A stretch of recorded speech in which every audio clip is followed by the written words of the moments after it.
Hello दोस्तों, एक बार फिर आप सभी के सामने मनीष सर। जैसा कि कोरोना वायरस की वजह से एक भयंकर देश में एक एपिडेमिक फैला हुआ है, just because of this epidemic बहुत सारे काम हमारे इफेक्ट हो रहे हैं। इवन हमारा education sector is also affected by this virus.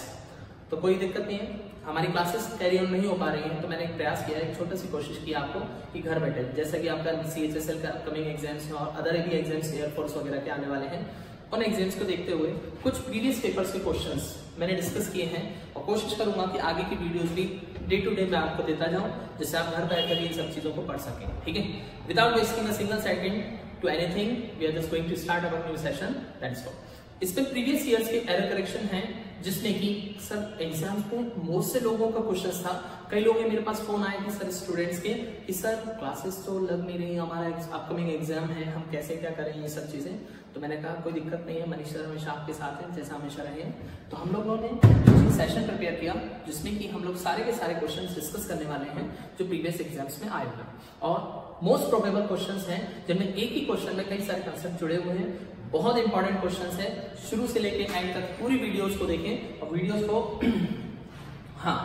को देखें, उससे ज्यादा से ज्यादा सीखने की कोशिश करें और साथ ही साथ आगे बढ़ने की कोशिश करें। ठीक है, चलिए। हाँ, तो वैसे पहला क्वेश्चन उसने जब एसएससी में पहला क्वेश्चन, ये वाला क्वेश्चन एसएससी में प्रीवियस एग्जाम में पूछा गया क्वेश्चन था, द न्यू टैक्सेशन रेट्स, जो नए टैक्सेशन रेट्स हैं अनाउंस्ड बाय द गवर्नमेंट के द्वारा जो अनाउंस किए गए हैं, आर बाउंड टू इफेक्ट, ये प्रभावित करते हैं द एक्सपोर्ट सेक्टर को। Sir, if you are talking about this question, what should be the error correction according to you? अगर मैं बात करूं इस क्वेश्चन में, मोस्ट प्रोबेबली स्टूडेंट्स ये सोचता है कि सर एसएमआर दिया है, एसएमआर के साथ आईएनजी लगती है, यहाँ पे आपने वर्ब की थर्ड फॉर्म कैसे यूज की? तो मैं आपको बता दूं, this question is based on the passive action. ये पैसिव वॉइस पर बेस्ड है। सर क्यों पैसिव वॉइस पर? जब भी सेंटेंस का सब्जेक्ट अगर नॉन लिविंग ऑब्जेक्ट होता है, यानी निर्जीव चीज होती है, तो हमेशा हमेशा सेंटेंस कैसा होता है? Passive voice. 99% क्वेश्चन कैसा होता है? पैसिव वॉइस होता है। तो this is, there is no error in this part, but part error is that. अगर आपको याद हो तो दो चीजें आपको याद होंगी, एक वर्ड होता है इफेक्ट और एक वर्ड होता है affect. So what is the difference between them? Effect means only a noun, effect केवल और केवल एक नाउन है, जबकि अफेक्ट क्या होता है? वर्ब।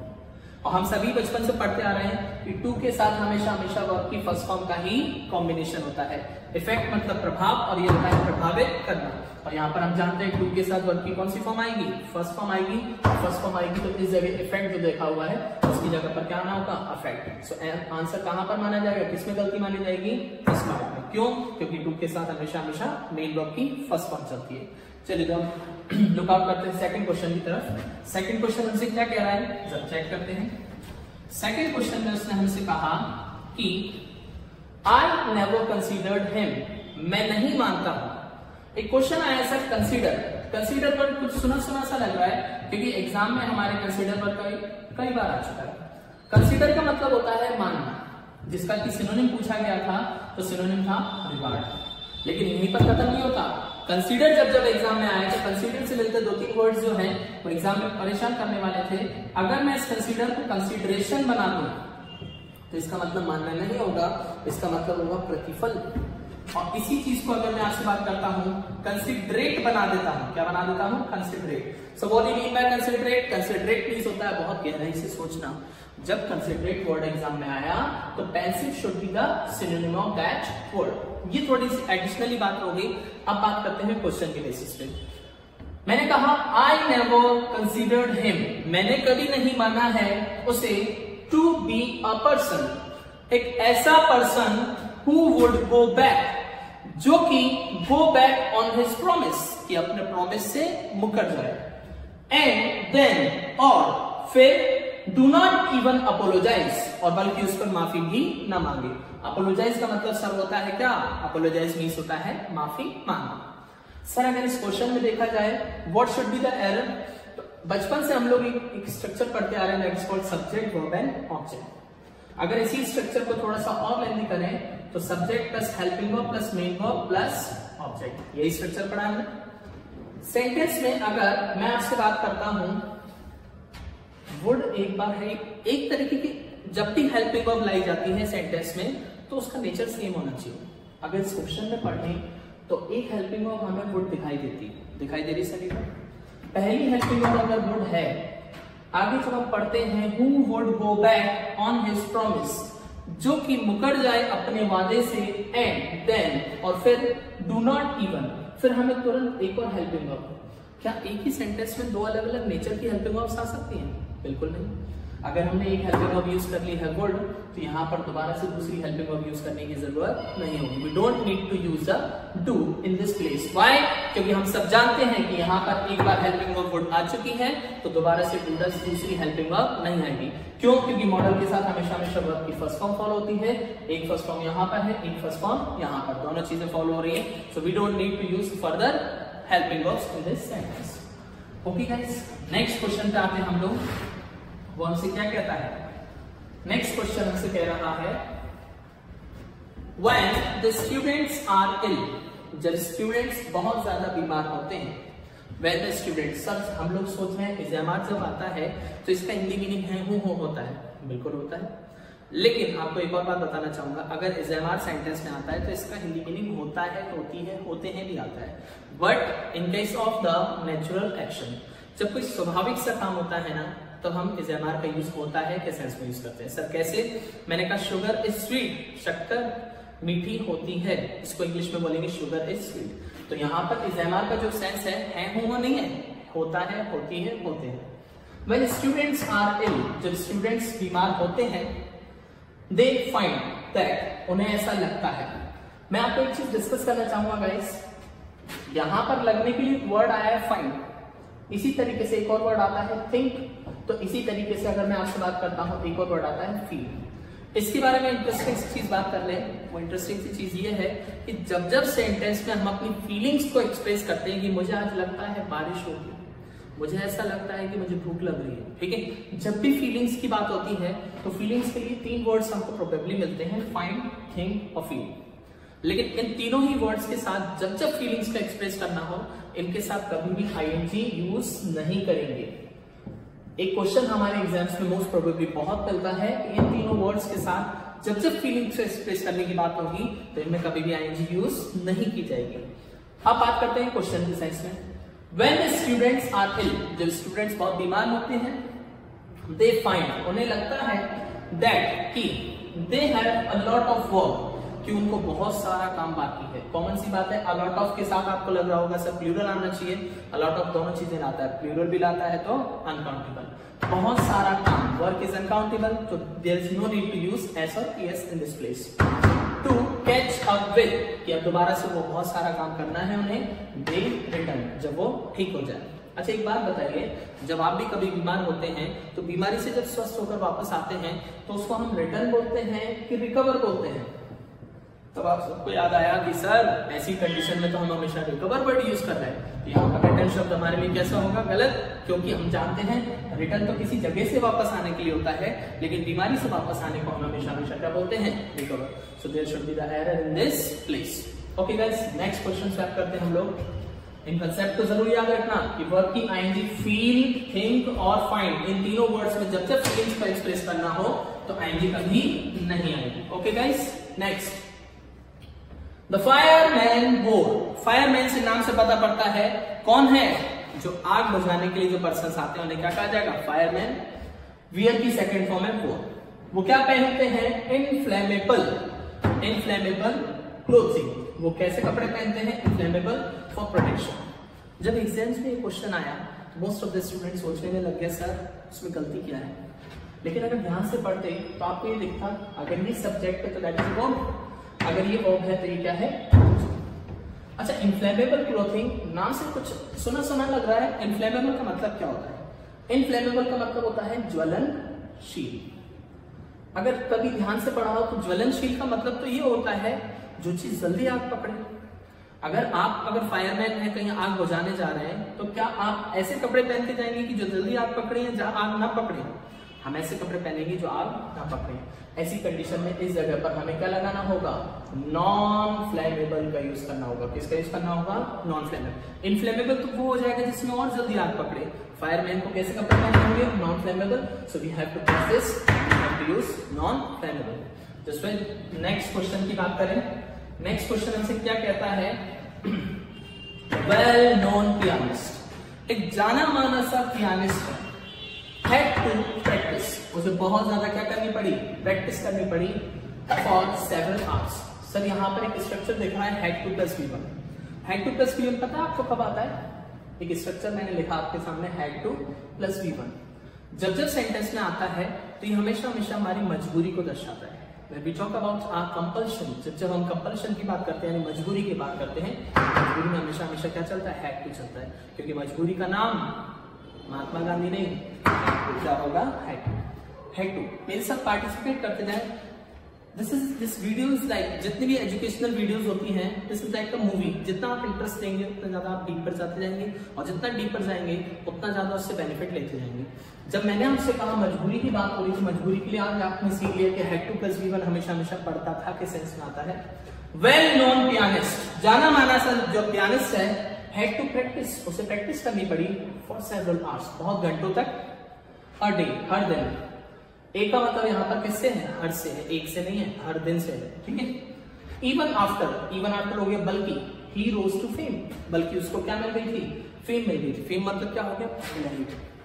अच्छा गाइस, दो चीजें होती है इंग्लिश में, एक होता है नाउन और एक होती है वर्ब। क्या आप मुझे बता सकते हैं दोनों में डिफरेंस क्या है? डिफरेंस ये है कि नाउन जब जब होता है तो इसका मतलब केवल और केवल क्या होता है, नाम, और वर्ब जब जब होती है तो इसका मतलब होता है काम। सिंपल सी बात है।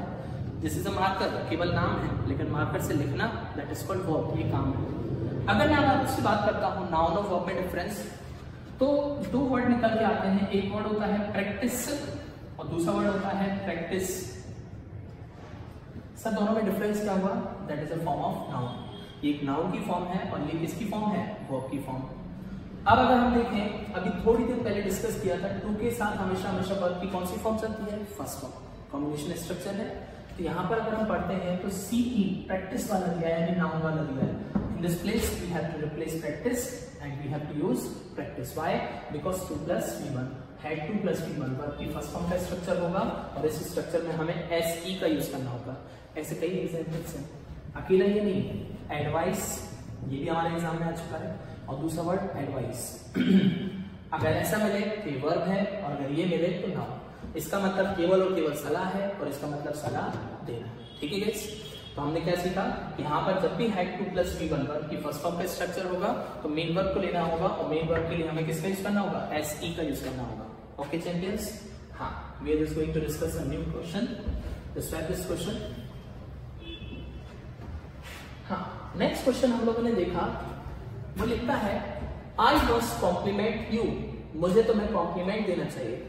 जब भी आप कहीं तैयार होकर जाते होंगे तो आपको भी कई सारे कॉम्प्लीमेंट्स मिलते होंगे, लेकिन आपने को एक चीज बताइए, कॉम्प्लीमेंट कौन सा वाला मिलता है, ऊपर वाला कि नीचे वाला?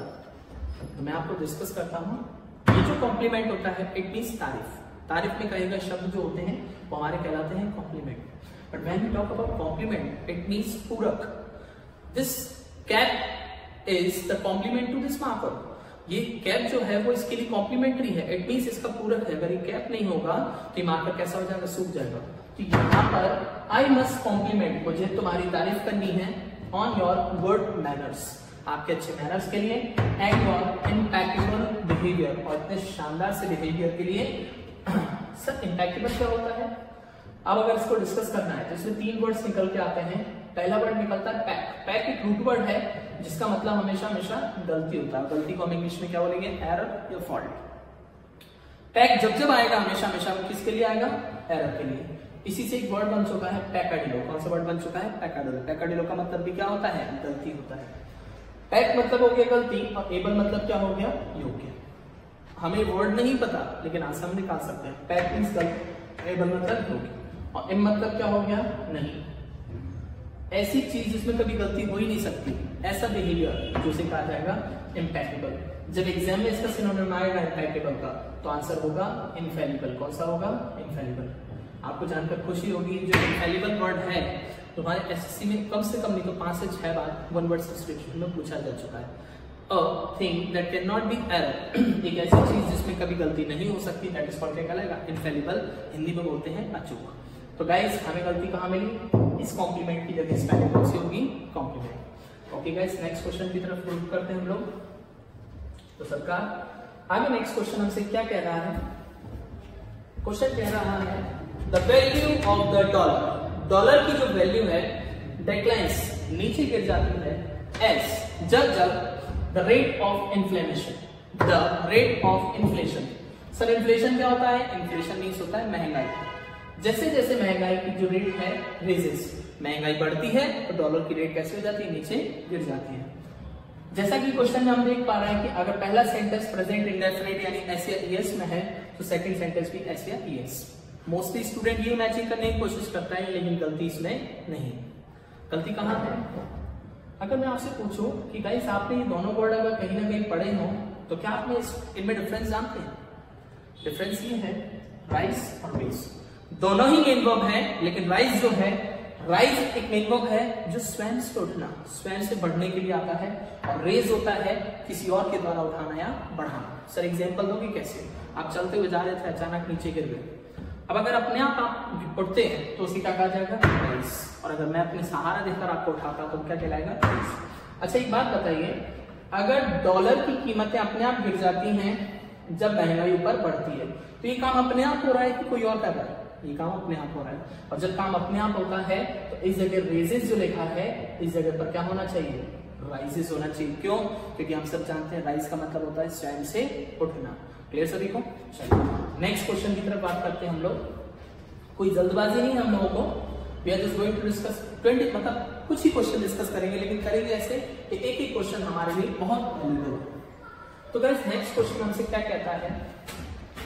I will send my servant। मान लीजिए आपको मेरी जरूरत पड़ी हेल्प की, मैं तो नहीं आ पा रहा था, लेकिन मैंने आपसे कहा I will send my servant, मैं अपने नौकर को भेज दूंगा, बट लेकिन I cannot ensure, लेकिन मैं इंश्योर नहीं हूं that he will reach there, कि वो वहां पहुंचेगा in time। मोस्टली स्टूडेंट एक क्वेश्चन को रिलेट करने में दिक्कत देते हैं क्या कि सर इन टाइम और ऑन टाइम। चलिए मैं आपसे पूछ लेता हूं कौन सा सही है? तो मोस्टली स्टूडेंट बोलेंगे कि सर ऑन टाइम पढ़ा है, कभी इन टाइम तो पढ़ा ही नहीं हमने, बल्कि दोनों ही सही है, इन टाइम भी सही है, ऑन टाइम भी सही है। ऑन टाइम होता है बिल्कुल समय के लास्ट टाइम पर पहुंचना। मान लीजिए 12 बजे किसी क्लास में पहुंचना है आपको और करेक्ट 12 बजे 1-2 मिनट पहले पहुंचते हैं, that is called on time. और अगर पौने 12 बजे पहुंच जाते हैं, 11:45 पहुंच जाते हैं, तो we have to use in time का यूज करेंगे। Guys we are just going to discuss about this question, I will send my servant. इस क्वेश्चन को भी अगर देखें तो इस क्वेश्चन में हमें कुछ झलक दिख रही है। एक झलक है किस चीज की? होमोनिम्स की। होमोनिम्स क्या होते हैं सर? कुछ शब्द जो एक जैसे दिखते हैं लेकिन है नहीं। जैसे कि मैंने 3 वर्ड लिखे आपके सामने, इंश्योर, एंश्योर और एश्योर। सर इंश्योर क्या होता है? इंश्योर होता है किसी चीज को सुरक्षा देना। इंश्योर क्या होता है? किसी भी चीज को सुरक्षा प्रदान करना। सर सुरक्षा देने से मतलब क्या होता है? सर हम लोगों ने बचपन से पढ़ते हैं इंश्योरेंस, बीमा करना, सुरक्षा देना। एंश्योर, एंश्योर क्या होता है सर? एंश्योर होता है सुनिश्चित करना। किसी भी चीज को हम अगर सुनिश्चित करते हैं तो उसे हम क्या कहते हैं? एंश्योर करो। और एश्योर, एश्योर क्या होता है? विश्वास दिलाना। मैं आपको विश्वास दिलाता हूं कि आपका सिलेक्शन जल्दी ही होगा, तो उसे हम क्या कहेंगे? एश्योर कहेंगे। क्या कहेंगे? Assure. I assure you that you will get the selection. तीनों वर्ड्स की हिंदी मालूम है। इंश्योर का मतलब होता है सुरक्षा देना, एंश्योर होता है सुनिश्चित करना, और एश्योर होता है विश्वास दिलाना। अब जरा क्वेश्चन को दोबारा से पढ़ने की कोशिश करते हैं। आई विल सेंड माई सर्वेंट, मैं अपने नौकर को तो भेज दूंगा, but I can not ensure, लेकिन मैं सुरक्षा नहीं दे सकता कि सुनिश्चित नहीं कर सकता, सुनिश्चित नहीं कर सकता, मैं सुनिश्चित नहीं कर सकता कि वो समय पर पहुंचेगा कि नहीं पहुंचेगा। तो in this place we have to remove ensure, और इंश्योर की जगह पर क्या लाना होगा? मैं एंश्योर का यूज करना। किसका यूज करना होगा? Ensure. Just right it down, देखते जाएं, सीखते जाएं, जो जो वर्ड्स मिलते जाएं उसको लिखते भी जाएं। और अगर वीडियोस लाइक आए, पसंद आए तो लाइक करें, सब्सक्राइब करें, और साथ ही साथ बेल आइकन को जरूर दबाएं। उसका रीजन कि आगे आने वाले पूरे के पूरे वीक, ये जब तक कि हम लोग को इस वायरस के चक्कर में जब तक क्लासेस बंद हैं, तो मैं ट्राई करूंगा कि डेली टू डेली आपको नया से नया मटेरियल और ज्यादा से ज्यादा क्वालिटी देखने की कोशिश करूं। तो वो सारी की सारी वीडियोस आपको घर बैठे ही पढ़ने को मिलेंगी। बस आपको क्या करना है? वीडियो को लाइक करना है, सब्सक्राइब करना है और बेल आइकन जरूर दबाना है। गाइस नेक्स्ट क्वेश्चन हमसे क्या कहता है? सीन्स फ्रॉम द फिल्म एक फिल्म थी जिसमें कुछ सारे सीन्स थे, हैड टू बी सेंसर्ड, उन्हें क्या करना है, सेंसर करना पड़ा बिफोर इट वाज रिलीज, वो रिलीज हुई उससे पहले। सर क्वेश्चन क्या कह रहा है इससे, क्वेश्चन ये कह रहा है कि अगर हम दो वर्ड पढ़े हैं CENSURE, SCENSUR, दोनों में डिफरेंस क्या होता है, अगर देखें तो सेंसर का मतलब होता है डांट फटकार और सेंसर का मतलब होता है SORE। सेंसर होता है डांट फटकार और सेंसर मतलब होता है प्रतिबंध लगाना। तो जो सीन है मूवी से हैड टू बी सेंसर्ड, उन्हें क्या करना है, सेंसर्ड, हटाना है, और हटाने के लिए हम कौन सा यूज करेंगे, तो SURED की जगह क्या होता है, SORD हो जाएगा। ओके गाइस, तो फिर हम लोग बात करते हैं और भी क्वेश्चंस। हाँ, तो नेक्स्ट क्वेश्चन हमसे कहता है the doctor advise mister Murugan, doctor ने एडवाइस दी थी किसको, मिस्टर मुर्गन को, दैट कि because of his severe cramps, उसके भयंकर क्रैम्प्स का मतलब क्या होता है, जब बहुत ज्यादा ऐठन आ जाना या जोड़ में दिक्कत होना, वो because of his severe cramps, उसको बहुत ज्यादा प्रॉब्लम बॉडी पेन की वजह से, he should lay in the bed, उसको क्या होना होगा, बेड पर ही आराम करना होगा for a few days, कुछ दिनों तक। Sir what should be the answer, आपको जानकर खुशी होगी, एक वर्ड होता है ले और एक वर्ड होता है लाई। ले का मतलब होता है किसी और के द्वारा लेटाना और लाई का मतलब होता है स्वयं से लेटना। अगर मैं आपसे बात करता हूं, जब आप बहुत ज्यादा थक गए, सुबह से बहुत काम करते करते और जाकर बेड पर सो गए, सो यू शुड यूज लाई कि हाँ मैं थक गया हूं, I am lying on the bed, मैं बिस्तर पर लेटा हुआ हूं क्योंकि मैं स्ट्रेंथ से लेटा हुआ हूं। लेकिन अगर मैं आपसे बात करता हूं ले मतलब क्या होता है, किसी और के द्वारा लेटाना। याद करो, जब कोई छोटा बच्चा अगर सोता नहीं है तो उसकी माँ उसको जबरदस्ती लेटाकर फिर सुलाती नहीं कि नहीं सुलाती है, उसी को हम इंग्लिश में क्या बोलेंगे, ले बोलेंगे। So just move towards the next question. तो ले, यहाँ पर ले की जगह क्या हो जाएगा, नहीं हो जाएगा, क्योंकि मिस्टर मुर्गन खुद से लेटे हुए। नेक्स्ट क्वेश्चन हमसे क्या कहता है, I don't want to lose it, मैं इसे खोना नहीं चाहता हूं। अच्छा आप एक बात बताइए, किसी चीज को खोना और हारने को हम इंग्लिश में क्या बोलते हैं, लूज। और ये वाला जो वर्ड है लूज, इसका मतलब तो ढीला करना हो जाता है। मैं इसे ढीला नहीं करना चाहता हूं, मैं इसे खोना नहीं चाहता हूं। खोने के लिए हम किसका यूज करेंगे, LOOSE की जगह क्या हो जाएगा, LOSE हो जाएगा। क्यों, क्योंकि हम लोग सभी लोग जानते हैं कि कोई चीज खोने के लिए हम हमेशा किसका यूज करते हैं, लूज का यूज करते हैं। I don't want to lose it, मैं इसे खोना नहीं चाहता। नेक्स्ट क्वेश्चन पे बात करते हैं। नेक्स्ट क्वेश्चन हमसे कहता है, लूज वाला तो हो गया, next question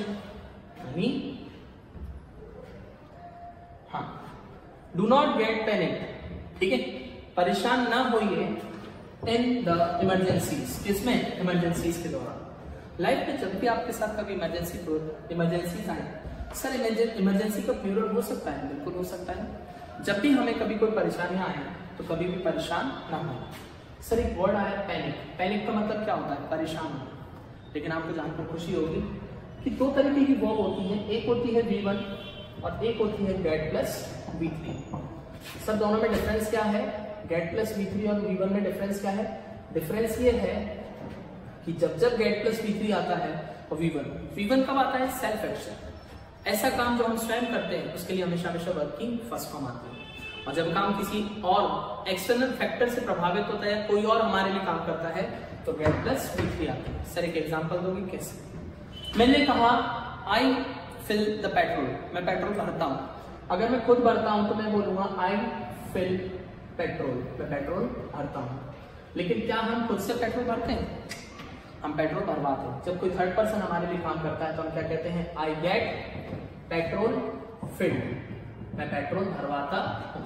in the same sense अगर मैं आपसे बात करता हूं, इस सेंटेंस में गेट प्लस V3 का स्ट्रक्चर तो सही लगाया हुआ है कि गेट के साथ थर्ड फॉर्म आती है, लेकिन यह नीड नहीं है। क्यों, क्योंकि वो कह रहा है कभी परेशान ना हुई है इन इमरजेंसीज। यहाँ पे खुद के सेल्फ एक्शन की बात हो रही है, किसी थर्ड पर्सन या एक्सटर्नल फैक्टर की नहीं हो रही। ठीक है गाइस, यहाँ पर गेट प्लस V3 हट जाएगा और केवल क्या आ जाएगा, डू नॉट पैनिक, कि हमें कभी परेशान नहीं होना है इन इमरजेंसी। जब भी कोई परेशानी वाली बात आती है तो हमें कभी इस तरीके से अपना कंट्रोल नहीं होना है। नेक्स्ट क्वेश्चन की बात करें, वो हमसे क्या कहता है, next question, I used to go out for to work earlier. पहले के समय में मैं क्या करता था, वर्क पर जाया करता था, काम पर जाया करता था। I used to go out, मैं बाहर जाया करता था, टू वर्क, काम करने के लिए, अर्लियर, कुछ समय पहले। अच्छा एक बात बताइए, जब मैं पहले जाया करता था कि अभी जाया करता था? सर क्वेश्चन तो हमसे कह रहा है कि हम पहले जाया करते थे तो यूज्ड टू होना चाहिए, लेकिन सर अगर हम यूज्ड टू को यूज्ड टू कर दें तो जहां कल तक हम या करता था यूज करते थे, अब हम अगर इसको या करता है कर दें तो कोई प्रॉब्लम है क्या? प्रॉब्लम है। प्रॉब्लम क्या है कि यूज्ड टू केवल और केवल पास्ट के एक्शन के लिए आ सकता है, प्रेजेंट के लिए नहीं। अगर यूज्ड टू सेंटेंस में आता है तो ये सेंटेंस कैसा होगा? गलत। यूज्ड टू कभी प्रेजेंट फॉर्म नहीं होता, हमें कभी यूज नहीं कर सकते। यूज्ड टू हमेशा हमेशा वर्ब की फर्स्ट फॉर्म में कभी नहीं आएगा, हमेशा पास्ट एक्शन। सर फिर अगर या करता है के सेंस में लाना है तो क्या करें? अगर आपको लाना है तो आप सबसे पहले क्या लगाओ? हेल्पिंग वर्ब, वो भी कौन सी? Is am are. Helping verb कौन सी? Equally is am are. फिर उसके बाद क्या लेकर आएंगे? यूज्ड टू, और यूज्ड टू के बाद वर्ब की कौन सी फॉर्म? आईएनजी। अगर ये स्ट्रक्चर हम लेके आते हैं तो हम या करता है के सेंस में यूज कर सकते हैं, लेकिन यहाँ पर केवल और केवल क्या होगा? यूज्ड टू मिल जाएगा। यूज्ड टू की जगह पास्ट फॉर्म आएगी, और पास्ट फॉर्म क्या हो जाएगी? I used to. या तो मोस्ट प्रोबेबली इसको पास्ट के सेंस में यूज करेंगे, अगर प्रेजेंट के सेंस में इसलिए नहीं कर पा रहे हैं पहले में भी गलती निकालो, फिर यहाँ पे भी आएंगी, दो पार्ट्स में गलती हो नहीं सकती, तो एक ही ऑप्शन बचता है कि यूज्ड टू का हम क्या बना दें? Used to. तो क्वेश्चन हमसे कहता है कि यूज्ड टू का प्रेजेंट फॉर्म कभी नहीं होता। नेक्स्ट क्वेश्चन पे आते हैं हम लोग। उसने कहा the relative of the deceased, जो रिलेटिव थे of the disease. Disease word पढ़ते ही आपके मन में एक क्वेश्चन आया है कि सर डिजीज की स्पेलिंग तो ये होनी चाहिए, क्योंकि डिजीज का मतलब होता है बीमारी। लेकिन मैं आपको बताना चाहूंगा ये जो डिसीज होता है बीमारी, लेकिन अगर मैं आपसे बात करता हूं डिसीज्ड के बारे में, किसके बारे में? डिसीज्ड। डिसीज्ड के बारे में बात करते हैं तो इसका मतलब होता है स्वर्गवासी या मृतक। जो पर्सन मर चुका है उसे डिसीज कहा जाता है, और जो बीमार है उसे डिजीज कहा जाता है। तो गाइज मैंने आपसे कहा जो रिलेटिव थे किसके? मृतक के। जो पर्सन मर चुका था उसके थ्रेटन, उन्होंने धमकी दी थी टू अवेंज, कि वो क्या करेंगे? बदला लेंगे हिज डेथ, उसकी मृत्यु का। सर एवेंज वर्ड सुना है? मूवी तो देखी होगी एवेंजर्स। हाँ, एवेंजर्स कौन हो गया? रिवेंज। सर एवेंज तो सुना है, लेकिन एक और वर्ड हमारे दिमाग में आ रहा है रिवेंज। सर दोनों में डिफरेंस क्या हुआ? अवेंज होता है स्वयं से बदला लेना, और रिवेंज होता है किसी और के द्वारा बदला लेना। अच्छा एक बात बताइए, यहाँ पर वो व्यक्ति खुद बदला ले रहा है या उसके रिलेटिव्स ले रहे हैं? उसके रिलेटिव्स, वो तो मर चुका है, तो यहाँ पे अवेंज का यूज करना हमारे लिए गलत होगा। क्यों? क्योंकि हम लोग जानते हैं कि यहाँ पर बदला लिया जा रहा है तो किसी और के द्वारा, और जब किसी और के द्वारा लिया जाएगा तो इससे क्या कहा जाएगा? रिवेंज कहा जाएगा, अवेंज नहीं कहा जाएगा। तो गाइस ध्यान रखें, अवेंज होता है स्वयं से बदला लेना, और रिवेंज होता है किसी और के द्वारा बदला लेना। जब आपकी कभी लड़ाई हुई होगी और दोस्तों को बुलाया होगा तो वो रिवेंज कहलाएगा, और जब आप खुद अकेले पहुंच गए हो कबीर सिंह की तरह तो वो क्या कहलाएगा? अवेंज कहलाएगा। तो गाइस इसी के साथ हम लोग नेक्स्ट क्वेश्चन पे आते हैं। नेक्स्ट क्वेश्चन हमसे क्या कहता है? नेक्स्ट क्वेश्चन कहता है you should be always grateful. तो मैं हमेशा हमेशा ग्रेटफुल रहना होगा टू यू, किसके प्रति? टू योर मेंटर, अपने मेंटर्स। सर मेंटर्स होते क्या है? मेंटर्स होते हैं संरक्षक, ऐसे पर्सन जो आपकी केयर टेकिंग करते हैं, भले वो आपकी फैमिली हो, पेरेंट्स हो, कोई भी पर्सन हो, इन्हीं को हम इंग्लिश में क्या बोलते हैं? मेंटर्स बोलते हैं। सर मेंटर्स तो हो गए, गलती कहां पर इसकी बात करें? अच्छा एक बात बताओ, अगर शुड एक हेल्पिंग वर्ब है तो ये क्या होगी? मेन वर्ब की फर्स्ट फॉर्म। स्ट्रक्चर तो यहीं पे खत्म हो गया, लेकिन यहीं पे बात करते हैं ग्रेटफुल। अच्छा मैंने आपसे पूछा स्पेलिंग कौन सी अच्छी लग रही है, पहली वाली की सेकंड वाली? सर अच्छी दोनों लग रही है, पता तो दोनों ही नहीं है। इधर आइए, ये जो ग्रेटफुल है, ग्रेट तो होता है महान, और इसका मतलब हो जाएगा महानता से भरा हुआ, ग्रेटफुल का मतलब, ठीक है। और ग्रेटफुल का मतलब क्या हो गया? आभारी। अच्छा एक बात बताइए, अगर आपके कोई मेंटर से केयर टेकर है, भले वो आपके पेरेंट्स हो, आपके रिलेटिव्स हो, कुछ भी हो, तो आपको उनके प्रति महानता से भरा हुआ होना चाहिए कि उनका आभारी होना चाहिए? हमें उनका आभारी होना चाहिए। आभारी होने की स्पेलिंग ये वाली नहीं होगी, कौन सी होगी? GRATEFUL, grateful.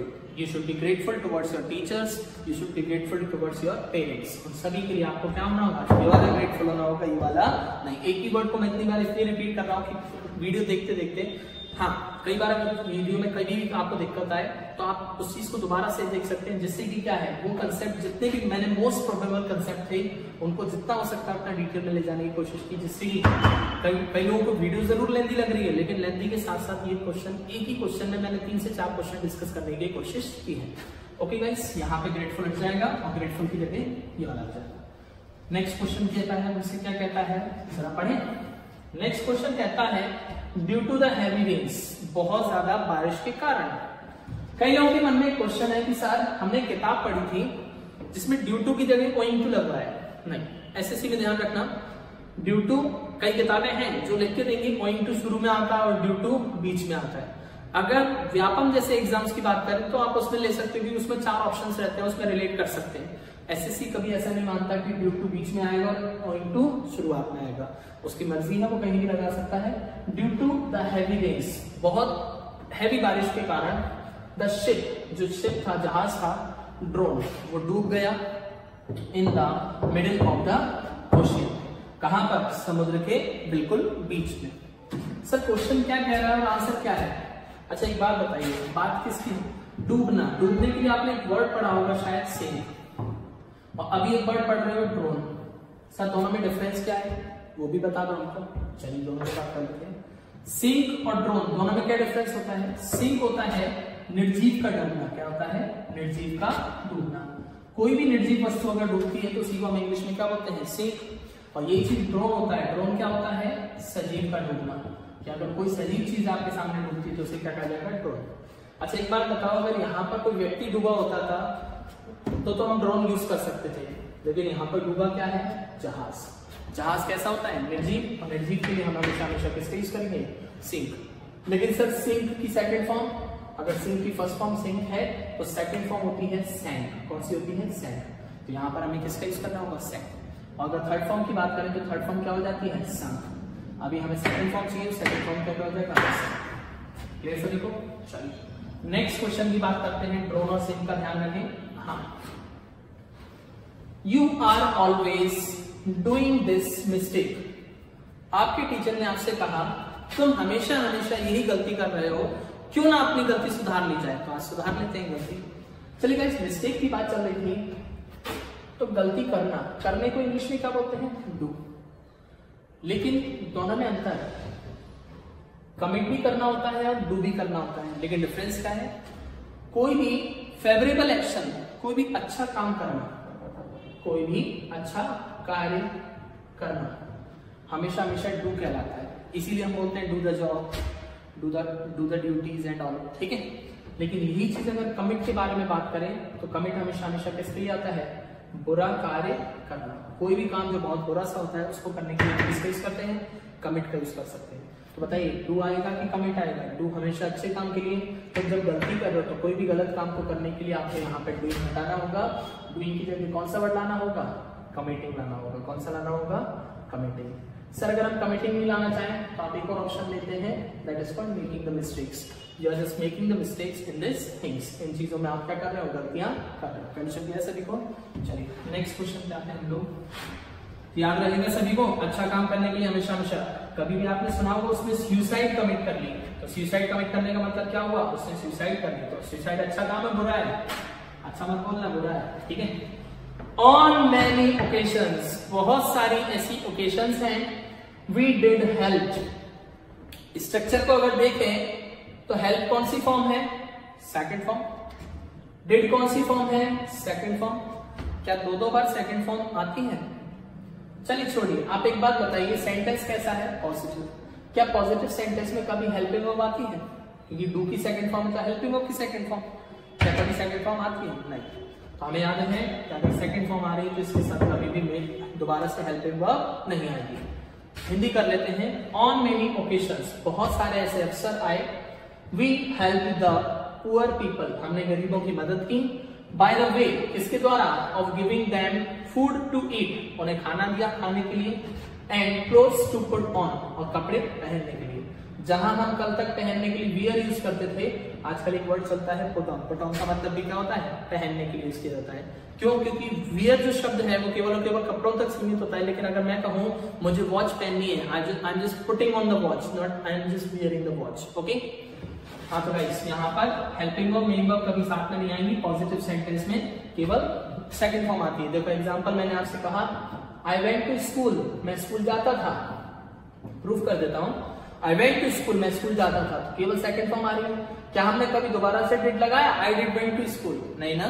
क्यों? क्योंकि केवल और केवल जब पॉजिटिव सेंटेंस होता है तो सेकंड फॉर्म आती है, हेल्पिंग वर्ब नहीं आती। ओके, नेक्स्ट क्वेश्चन की बात करते हैं हम लोग। नेक्स्ट क्वेश्चन क्या कहते हैं? Although the manager was keen on getting the work, हालांकि जो मैनेजर था वॉज कीन ऑन, बहुत ज्यादा उत्सुक था, गेटिंग द वर्क डन, उस काम को करने के लिए। याद है 2 सेकंड पहले हम लोगों ने एक स्ट्रक्चर किया था, gate plus object plus V3, और मैंने बताया था ये क्वेश्चन ये कब यूज किया जाता है? जब हम किसी वर्ब के साथ, किसी भी वर्ब में वाता है, वाती है, वाते हैं, ऐसा कुछ स्ट्रक्चर जोड़ देते हैं तो ये स्ट्रक्चर यूज होता है। कब यूज किया जाएगा? जब हम काम स्वयं न करते, किसी थर्ड पर्सन से करवाते हैं तो हम इसका यूज करते हैं। सर कैसे? एग्जांपल, मैं पेट्रोल भरवाता हूं, मैं इंग्लिश बुलवाता हूं, तो मैं इंग्लिश बुलवाता हूं, आई स्पीक इंग्लिश नहीं चलेगा, आई गेट इंग्लिश स्पोकन चलेगा। Clear? Although the manager was keen on का मतलब होता है उत्सुक होना। मैं हालांकि मैनेजर बहुत ज्यादा उत्सुक था, गेटिंग द वर्क, वो काम करवाना चाहता था, डन थ्रू, किसके जरिए? सुधीर, सुधीर के जरिए वो काम करना चाहता था यस्टरडे। ज्यादातर लोग ये क्वेश्चन सोच रहे होंगे सर यस्टरडे लगा है तो सेकंड फॉर्म आनी चाहिए, और सेकंड फॉर्म के लिए हमें यहाँ पर क्या नाम था? कुछ और लाना होगा। नहीं, यहाँ पर स्ट्रक्चर के अकॉर्डिंग कुछ और है, लेकिन यहाँ पर यस्टरडे के साथ पास्ट एंड डेफिनेट नहीं, वही स्ट्रक्चर चल रहा है। He tries to avoid it, लेकिन वो सुधीर से काम करवाना चाहता है, जो कि हमेशा हमेशा क्या करता है? उसको अवॉइड करने की कोशिश करता है। अच्छा एक बात, सेंटेंस प्रेजेंट में चल रहा है कि पास्ट में? यस्टरडे से उसने क्लियर कर दिया कि सेंटेंस पूरा किसमें है? पास्ट। और अगर पहला स्ट्रक्चर पास्ट होता है तो कॉमन सी बात है दूसरे स्ट्रक्चर भी कैसा होगा? पास्ट। और पास्ट होगा तो इस जगह पर ट्राइज क्लियर क्या हो जाएगा? ट्राइड। चलो एक एग्जांपल लेते हैं। मैं क्लास में आया और मैं पढ़ाता हूं? नहीं ना, मैं क्लास में आया और मैंने पढ़ाया। क्यों? क्योंकि जब मैं आया पास्ट में तो पढ़ाया भी पास्ट में। जब वो यस्टरडे उसने ऐसा ऐसा चाहा तो काम भी उसने क्या किया होगा? पास्ट में क्या होगा? पास्ट में करने के लिए ट्राइज क्लियर क्या हो जाएगा? ट्राइड हो जाएगा। कंडीशन क्लियर सभी को? चलिए तो नेक्स्ट क्वेश्चन की तरफ मूव करते हैं हम लोग। नेक्स्ट क्वेश्चन हमसे क्या कह रहा है? नेक्स्ट क्वेश्चन कहता है हमसे अवर नेबर्स, हमारे जो न्यू नेबर्स हैं, नए जो पड़ोसी हैं, had been living in Arizona, वो एरिजोना में रह रहे हैं सिंस 10 years, 10 सालों से। अच्छा बताओ 10 साल निश्चित है कि अनिश्चित है? अनिश्चित है। सर कैसे पहचाना? अब आप उंगलियों पर मत गिना करो, जनवरी फरवरी दिया हो तो सेंस आएगा, ऐसा वैसा नहीं। आज के बाद एक ही कंसेप्ट याद रखना है, कोई भी चीज अगर नाम दिया है तो सेंस, नाम नहीं दिया है तो फॉर। कोई भी चीज निश्चित तब मानी जाती है जब उसका नाम हो, और अनिश्चित तब मानी जाती है जिसका नाम नहीं हो। मैंने कहा ऑफिस में एक लड़का है, क्या आप उस लड़के को जानते हो? नहीं, तब तक वो आपके लिए कैसा है? अनिश्चित है। लेकिन अगर मैं बोलता हूँ ऑफिस में करण है तो करण को आप जानते हो, क्यों? क्योंकि इसका नाम है। इन द सेम सेंस अगर मैं आपसे बात करता हूँ 10 साल कौन से हैं? पता नहीं। चलिए डिस्कस कर लेते हैं, छोटा सा डिस्कस करते हैं, ठीक है? अच्छा एक बात बताओ, मैंने आपसे कहा 5 minutes, कोई नाम है क्या? नहीं, तो हमेशा हमेशा क्या आता है? फॉर। ठीक है? अच्छा एक बात बताइए 5 hours, 5 घंटे, कोई नाम है क्या? नहीं, अनिश्चित है। अच्छा अगर 5 घंटे को मैंने बता दिया सुबह के 5 बजे, या सुबह या शाम छोड़ दो, 5 o'clock कर दिया मैंने, क्या कह दिया? 5 o'clock। 5 घंटे कोई नाम नहीं है, लेकिन 5 बजे नाम है, और जब 5 बजे नाम है तो इसके लिए हमेशा क्या चलेगा? सिंस। और नाम नहीं है तो क्या चलेगा? फॉर। सर 5 घंटे से बड़े 5 days, 5 दिन, कोई नाम है क्या? नहीं, तो हमेशा फॉर चलेगा।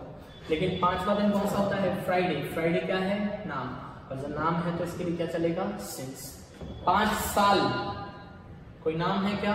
नहीं, तो हमेशा क्या चलता है? फॉर। लेकिन 5वां साल अगर मैं आपसे बात करता हूँ 2015, तो हमें किसका यूज करना होता है? सिंस।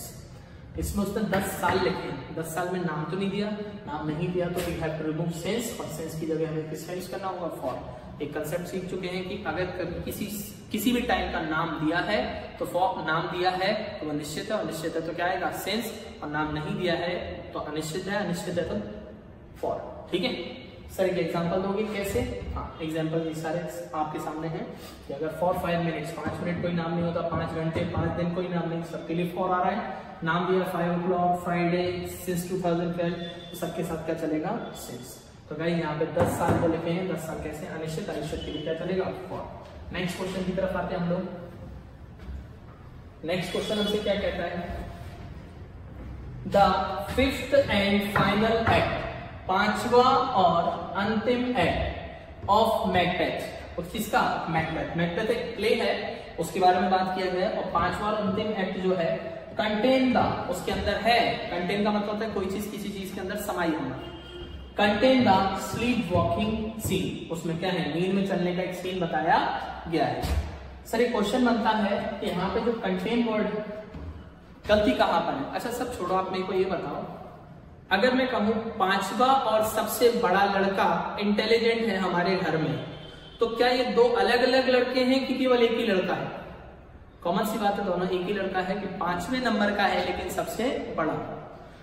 पांचवा लेकिन अंतिम अध्याय जो है, एक्ट जो है ऑफ मैकबेथ, तो यहां पर 5वें और अंतिम से एक ही वर्ड की यूज कर रहे हैं, एक ही चीज को डिनोट कर रहे हैं। दूसरी चीज, एंड से अगर दो चीजें जोड़े और आर्टिकल केवल पहले के साथ हो तो इससे प्रूफ होता है कि हमेशा हमेशा किसी एक चीज को डिनोट कर रहा है, और जब एक चीज को डिनोट कर रहा है तो हमें वर्ब कैसी लानी होगी, सिंगुलर। और बचपन से पढ़ते आ रहे हैं, अगर कोई भी वर्ब सिंगुलर बनानी है तो उसमें क्या लगाते हैं, एस या ईएस। तो कंटेन का क्या हो जाएगा, कंटेन्स हो जाएगा। क्यों? क्योंकि मेन वर्ब में क्या लग जाएगी, एस या ईएस।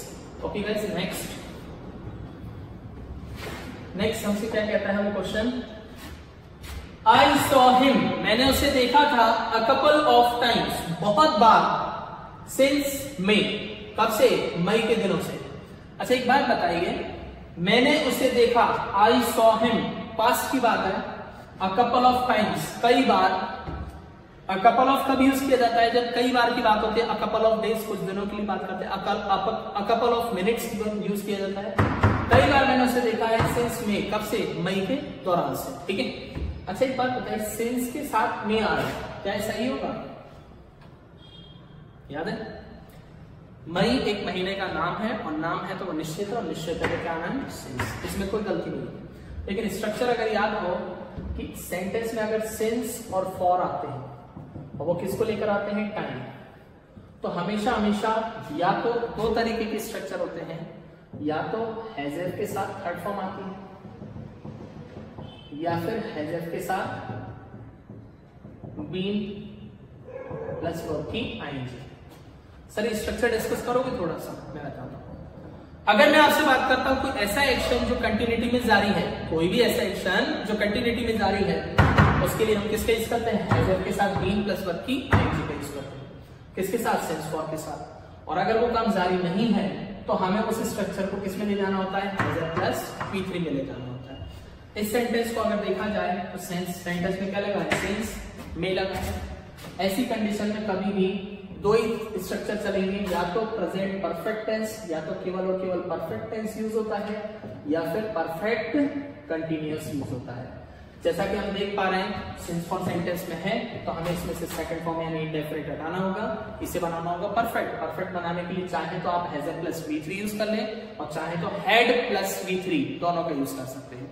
लेकिन मोस्ट प्रोबेबिलिटी अगर ये पास्ट है तो पास्ट के सेंस में हैड प्लस V3 बेस्ट होगा। ओके गाइस, नेक्स्ट बात करते हैं। नेक्स्ट क्वेश्चन हमसे क्या कहता है, स्ट्रक्चर जरूर याद रखना, सेंस फॉर के साथ अकेला परफेक्ट कंटीन्यूअस नहीं, परफेक्ट टेंस भी चलाया जा सकता है सेंस फॉर के साथ। नेक्स्ट क्वेश्चन क्या कहता है, गौरी टोल्ड मी, गौरी ने मुझसे कहा, हिज नेम, उसका नाम बताया, आफ्टर ही लेफ्ट, जब वो चला गया तो।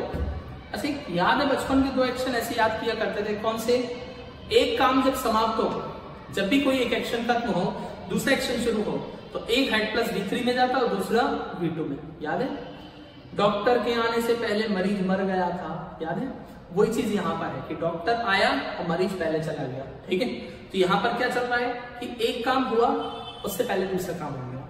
जब मैं स्टेशन पहुंचा, ट्रेन चली गई थी, तो ऐसे स्ट्रक्चर हमेशा क्या करते थे, the patient had died before the doctor केम। तो एक सेंटेंस हेड प्लस V3 में रहता था और एक V2 में। जो काम पहले होता है उसको हेड प्लस V3 ले जाते हैं, जो बीच में होता है उसको V2 में। गौरी ने मुझे बताया उसका नाम आफ्टर ही लेफ्ट, जब वो वहां से चला गया तब। अच्छा पहले ये बताओ इसमें कौन सा काम पहले हुआ, वो गया, तभी तो उसने उसका नाम बताया। तो पहले वो गया, इसका मतलब पहले काम ये वाला हुआ, और जो काम पहले होता है उसको किस में ले जाते हैं, हेड प्लस V3। तो यहाँ पर क्या हो जाएगा, हेड लेफ्ट हो जाएगा। Gauri told me his name after he left, की क्या हो जाएगा, आफ्टर ही हेड लेफ्ट हो जाएगा। नेक्स्ट क्वेश्चन हमसे कहता है if majority of the individuals कौन से हो गए, हम जैसे, हम आप जैसे अलग अलग लोग, सभी लोगों की अगर मेजॉरिटी अधिकता, सबको यूनाइट किया जाए, सबको एकजुट किया जाए, तो सबसे मिलकर क्या बनती है, मेजॉरिटी। तो अकेले लोगों को अगर मिला दिया जाए, उनकी मेजॉरिटी यदि इन अ स्टेट, यदि पूरे के पूरे राज्य में प्रॉस्पर, फलती फूलती है। प्रॉस्पर का मतलब क्या होता है, फलना फूलना। हमारे एग्जाम में एक वर्ड आया था प्रॉस्पर। प्रॉस्पर का मतलब होता है फलना फूलना, और प्रॉस्पर का सिनोनिम पूछा गया था, प्रॉस्पर का सिनोनिम था फॉस्टर। ये हमारे एग्जाम में आ चुका है। गाइस हम लोग बात कर रहे हैं प्रॉस्पर द स्टेट इटसेल्फ, हमारा जो स्टेट खुद अपने आप में वुड प्रॉस्पर, अपने आप से फलता। कॉमन सी बात है, अगर राज्य के लोग फलते फूलेंगे तो राज्य भी अपने आप से क्या होगा, फलने फूलने लगेगा। सर लेकिन गलती कहां पर है? अच्छा एक बात बताइए, बचपन से आप लोग पढ़ते आ रहे हैं, इंग्लिश का बेसिक स्ट्रक्चर क्या होता है, सब्जेक्ट वर्ब एंड ऑब्जेक्ट। यही होता है कि नहीं होता है, सब्जेक्ट वर्ब और ऑब्जेक्ट। कोई दिक्कत किसी बात में? लेकिन सेंटेंस में सब्जेक्ट आता कहां पर है, सबसे स्टार्ट में। इस पूरे सेंटेंस में कई लोगों को ऐसा रहता है कि सर सब्जेक्ट क्लियरिफाई नहीं हो पा रहा। मैं आपको बताना चाहूंगा, सब्जेक्ट हमेशा हमेशा कहां रहेगा, स्टार्टिंग। एक चीज दिमाग में बिठा लीजिए अच्छे से कि जब जब प्रीपोजिशन के साथ कुछ शब्द आते हैं वो हमारे क्या होते हैं, एक्स्ट्रा वर्ड्स होते हैं। तो एक्चुअल जो वर्ब यानी एक्चुअल जो सब्जेक्ट होता है वो ये जो सबसे पहले आता है, और आगे आने वाली जो भी वर्ब होगी वो भी किसके अकॉर्डिंग आएगी, सब्जेक्ट के अकॉर्डिंग आएगी, क्योंकि वर्ब हमेशा सब्जेक्ट के हिसाब से ही चलती है। सर एक एग्जाम्पल मैंने कहा क्लास ऑफ स्टूडेंट्स। मैंने आपसे सिंपल लेवल में क्वेश्चन पूछा, class of students is oblique are studying. आप लोग बताएं क्या लगाना चाहिए, इज के आर? तो आपने देखा कि सर स्टूडेंट से मतलब नहीं है, मतलब किससे है, सब्जेक्ट से। और सब्जेक्ट किसको माना जाएगा, क्लास। और क्लास को अगर सब्जेक्ट माना जाएगा तो क्लास के साथ इज आता है, आर नहीं आता। पहली कंडीशन क्लियर। अगर मेजोरिटी सब्जेक्ट है तो सब्जेक्ट के हिसाब से अगर देखा जाए तो ये सब्जेक्ट कैसा नजर आ रहा है, कई सारे इंडिविजुअल्स को मिलाकर मेजोरिटी बन रही है, तो ये सब्जेक्ट हमारा सिंगुलर है। कैसा है, सिंगुलर। और सिंगुलर सब्जेक्ट के साथ मेन वर्ब में क्या लगता है, एस या ईएस। तो गलती कहां पे मानी जाएगी, मेन वर्ब में एस एस। बचपन से पढ़ते आ रहे हैं, सिंगुलर सब्जेक्ट के साथ मेन वर्ब में क्या लगता है, S S. We have to use prospers not prosper. Let's have a look on the next question. अगर हम अगले क्वेश्चन की बात करें तो guys we are just talking about the next question. हाँ, the passer by told us. Passer by कौन हो गया, राहगीर, साथ में गुजरने वाला। तो वो कहता है राहगीर ने हमको बताया था where was the marriage hall, कि मैरिज हॉल कहां था, and even let us it, और वो हमको वहां पर लेकर भी गया। कल को अगर मैं क्वेश्चन यही पूछता हूं, इस क्वेश्चन को सॉल्व करने से पहले हम एक क्वेश्चन लेते हैं। मैंने आपसे पूछा व्हाई आर यू क्राइंग, तुम रो क्यों रहे हो, और अगर इसी क्वेश्चन को मैंने लिख दिया व्हाई यू आर क्राइंग, आपके हिसाब से इन दोनों सेंटेंसेस में सही कौन सा होगा, फर्स्ट वाला कि सेकंड वाला? तो आप कहेंगे सर कॉमन सेंस है कि अगर कोई भी क्वेश्चन वर्ड पहले आता है तो क्वेश्चन वर्ड के बाद क्या आती है, पहले हेल्पिंग वर्ब आती है, फिर क्या आता है, सब्जेक्ट। ये स्ट्रक्चर हम बचपन से पढ़ते आए हैं। लेकिन एक चीज का हमको ध्यान रखना होगा कि अगर क्वेश्चन वर्ड सबसे पहले है तो पहले हेल्पिंग वर्ब आती है, फिर क्या आता है, सब्जेक्ट। लेकिन अगर कभी क्वेश्चन वर्ड पहले ना आते हुए बीच में आ जाता है, जैसे कि सब्जेक्ट और वर्ब, अगर पहले कुछ शब्द और एक क्वेश्चन वर्ड बीच में मिलता है तो ये क्वेश्चन वर्ड नहीं है, ये कनेक्टर होगा, और कनेक्टर होगा तो पहले सब्जेक्ट लाया जाता है फिर हेल्पिंग वर्ब। स्ट्रक्चर दोनों सही है। अगर क्वेश्चन वर्ड सबसे पहले आता है तो पहले केवल हेल्पिंग वर्ब आएगी, और क्वेश्चन वर्ड बीच में आता है तो पहले सब्जेक्ट लाया जाएगा फिर हेल्पिंग वर्ब। इस क्वेश्चन में भी वही हुआ, क्वेश्चन वर्ड बीच में है तो पहले वॉज की जगह क्या होगा, द मैन इज ऑल आएगा फिर वॉज आएगा। क्यों? क्योंकि क्वेश्चन वर्ड बीच में होगा तो पहले सब्जेक्ट आएगा फिर हेल्पिंग वर्ब। चलिए गाइस हम नेक्स्ट क्वेश्चन की बात करते हैं। नेक्स्ट क्वेश्चन हमसे क्या कह रहा है,